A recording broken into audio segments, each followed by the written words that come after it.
வணக்கம் நேர்களே, நீங்கள் இணைந்திருப்பது ட்ருத் தமிழ் கனடாவினுடைய கனடிய தமிழ் செய்திகளின் தொகுப்புடன். கடந்த 24 மணி நேரத்தில் கிடைக்கப்பெற்ற முக்கியமான கனடிய தமிழ் செய்திகளைத்தான் இந்த வீடியோவில் பார்க்க இருக்கின்றோம்.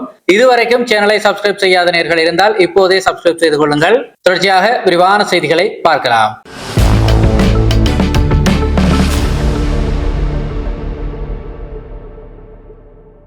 கனடாவின் பிரதான எதிர்க்கட்சியான பழமைவாத கட்சியினுடைய தலைவர் பியர் பொலிவ்ரே டொரண்டோவின் தீவுகளில் அமைந்துள்ள வில்லி பிஷப் டொரண்டோ நகர விமான நிலையத்தினுடைய விரிவாக்க திட்டத்திற்கு தன்னுடைய முழுமையான ஆதரவை கொடுத்திருக்கின்றார், அதிகாரப்பூர்வமாக கொடுத்திருக்கின்றார்.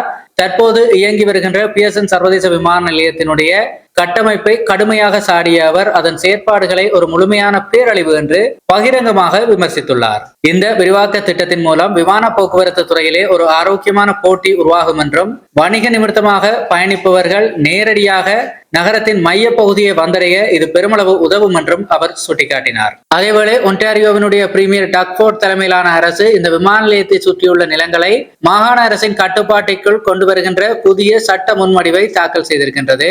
இது டொரண்டோ நகரசபையினுடைய அதிகாரத்தை குறைக்கும் நடவடிக்கையாக அரசியல் நோக்கர்களால் பார்க்கப்படுகிறது. டொரண்டோவினுடைய மேயர் ஒலிவியா சவ் இதற்கு கடும் எதிர்ப்பு தெரிவித்துள்ள நிலையில் மத்திய போக்குவரத்து துறை அமைச்சர் ஸ்டீவன் மெகின்னன் முத்தரப்பு ஒப்பந்தத்தில் கையெழுத்திட்ட அனைவரின் ஒருமித்த கருத்துமின்றி எந்த மாற்றத்தையும் கொண்டு வர முடியாது என உறுதிபட தெரிவித்திருக்கின்றார்.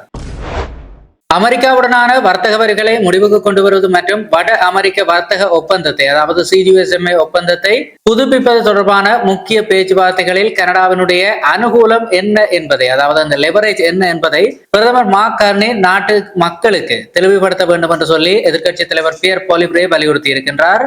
கனடாவின் இயற்கை வளங்கள் மற்றும் எரிசக்தி துறையை ஒரு அனுகூலமாக பயன்படுத்த பிரதமர் கார்னி தயக்கம் காட்டுவதாகவும் அவற்றை எதிர்கால வர்த்தக வாய்ப்புகளாக மட்டுமே பார்ப்பதாகவும் கடுமையான விமர்சனங்கள் எழுந்திருக்கின்றது. மாறாக கனடாவினுடைய இயற்கை வளத்துறை அமைச்சர் டிம் ஹேட்சன் நாட்டின் எரிசக்தி மற்றும் இயற்கை வளங்கள் தான் கனடாவின் மிக வலிமையான துருப்புச் சீட்டுகள் என்று சமீபத்திலே வெளிப்படையாக கூறியிருப்பது ஆளும் கட்சிக்குள் இருக்கின்ற முரண்பாடுகளை வெளிச்சத்துக்கு கொண்டு வந்திருக்கின்றது.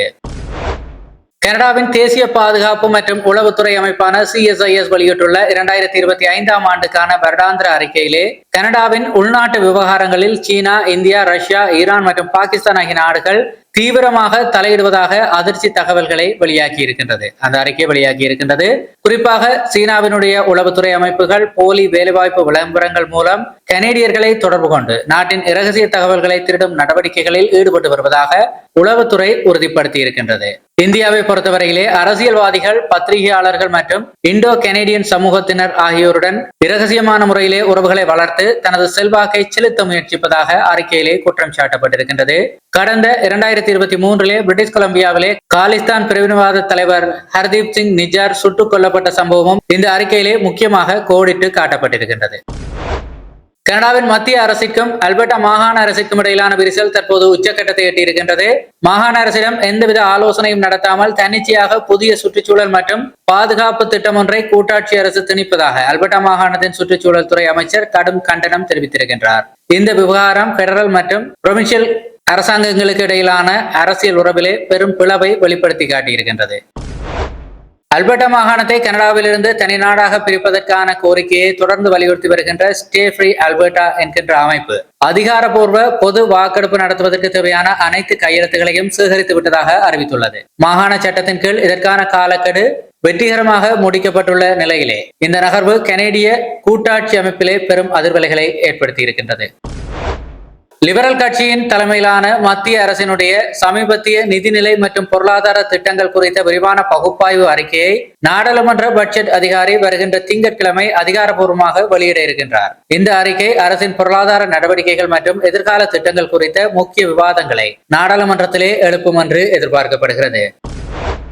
கூட்டாட்சி அரசு சமீபத்திய வசந்தகால பொருளாதார மேம்பாட்டு திட்டத்தின் கீழ் உணவு பாதுகாப்பு விதிமுறைகளிலே கொண்டுவர உத்தேசித்துள்ள அதிரடியான மாற்றங்கள் மக்கள் மத்தியிலே பெரும் சர்ச்சையை ஏற்படுத்தி இருக்கின்றது.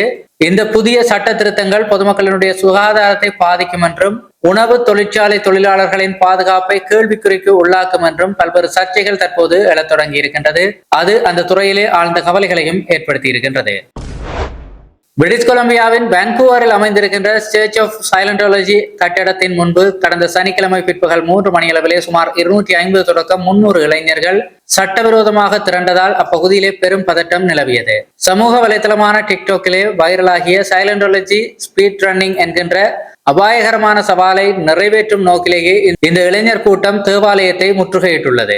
கூட்டத்தில் இருந்த சிலர் தேவாலயத்தின் பின்பக்க கதவை உடைக்க முயன்றதோடு காவல்துறை மீதும் பல்வேறு பொருட்களை வீசி தாக்குதல் நடத்தியிருக்கிறார்கள். இந்த சம்பவம் தொடர்பாக 16 வயது சிறுவன் ஒருவன் தற்காலிகமாக கைது செய்யப்பட்டு எச்சரிக்கைக்கு பின் பெற்றோரிடம் ஒப்படைக்கப்பட்டுள்ளார். தேவாலயத்தின் மீது நடத்தப்பட்ட இந்த தாக்குதல் கடுமையான குற்றவியல் நடவடிக்கைகளுக்கு உள்ளாக்கப்படும் என காவல்துறை எச்சரித்திருக்கின்றது.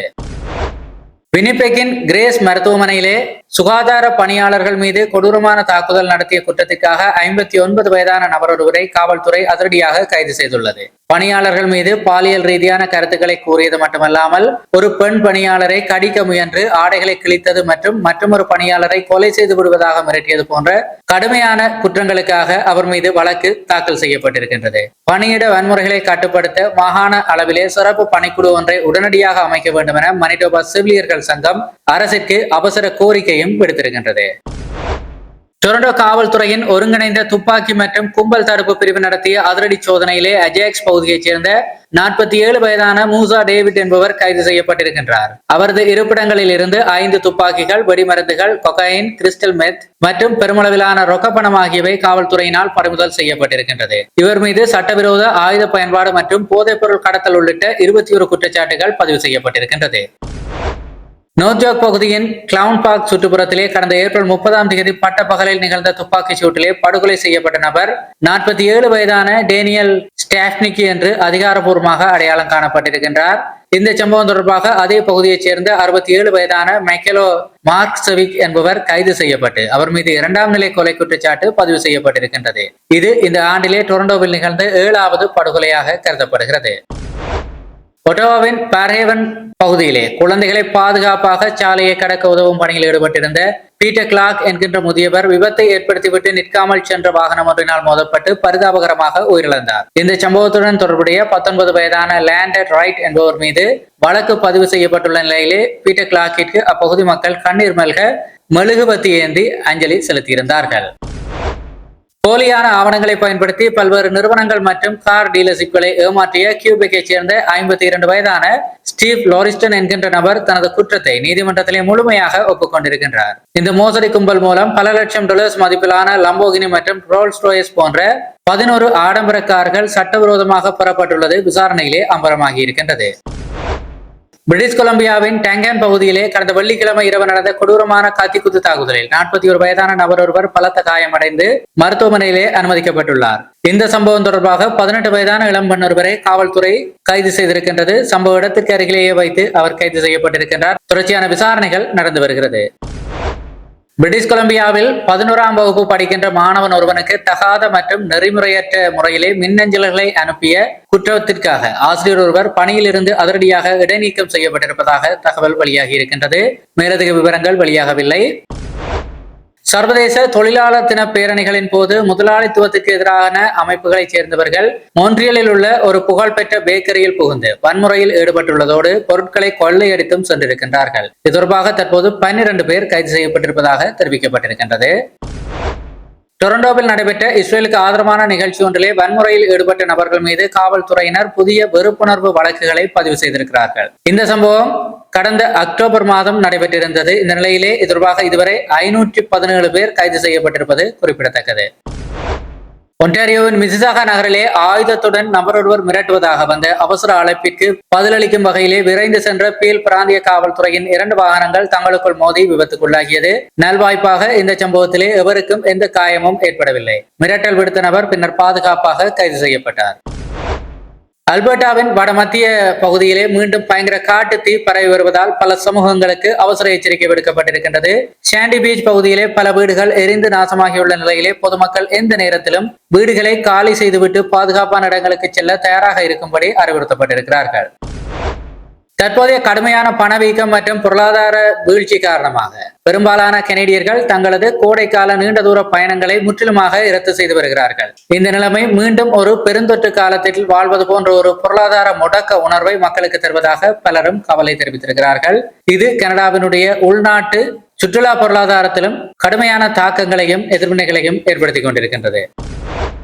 வாகனம் ஓட்டிக்கொண்டிருக்கும் போதே வாகனத்தின் கட்டுப்பாட்டை இழக்கும் அபாயம் உள்ளதாக தொழில்நுட்ப கோளாறுகள் கண்டறியப்பட்டிருப்பதால் கனடாவில் விற்பனை செய்யப்பட்ட ஆயிரக்கணக்கான டொயோட்டோ வாகனங்களை அந்த நிறுவனம் அவசரமாக திரும்பப் பெறுவதாக அறிவித்திருப்பது தற்போது அதன் வாடிக்கையாளர்களிடையே பெரும் சர்ச்சையை ஏற்படுத்தி இருக்கின்றது. குறிப்பாக Toyota Lexus model number HS 250H manufactured இயரை பார்த்தமாக இருந்தால் 2010, அதே போல டொயோட்டோ RAV4 மாடல் 2006 தொடக்கம் 2011க்குள்ளே மேனுஃபேக்சர் செய்யப்பட்ட வாகனங்கள் தற்போது இந்த மீளப்பெறலுக்கு உள்ளாகி இருக்கின்றது. வான்கூவர் நகர வீதிகளிலே புதிய தொழில்நுட்ப புரட்சியாக நடைபாதைகள் வழியே பொருட்களை வாடிக்கையாளர்களுக்கு நேரடியாக கொண்டு சென்று சேர்க்கின்ற தானியங்கி விநியோக ரோபோக்களை அறிமுகப்படுத்துவது குறித்து தற்போது நகர நிர்வாகம் ஆலோசித்து வருகிறது. இது ஒரு தொழில்நுட்ப புரட்சிகரமான மாற்றமாக பார்க்கப்படுகிறது. நிச்சயமாக பொதுமக்களினுடைய வாழ்க்கை தரம் அதிகரிக்கும் என்று கூறினாலும் கூட இது டெலிவரி தொழிலை நம்பி இருக்கின்ற பல தற்காலிக பணியாளர்களுடைய வேலை வாய்ப்பிலே கடுமையான நெருக்கடிகளை ஏற்படுத்தும் என்று கூறப்படுகிறது. நேர்களே, இத்துடன் இன்றைய நாளுக்கான கனடிய செய்திகளினுடைய தொகுப்பு முடிவுக்கு வருகிறது. தொடர்ச்சியாக செய்திகளை பெற்றுக்கொள்ள சேனல் மறக்காம சப்ஸ்கிரைப் செய்திருப்பதோடு நம்முடைய கனடிய செய்திகளுக்கான வாட்ஸ்அப் குழுவிலே இணைந்திருப்பதையும் உறுதிப்படுத்திக் கொள்ளுங்கள். நன்றி.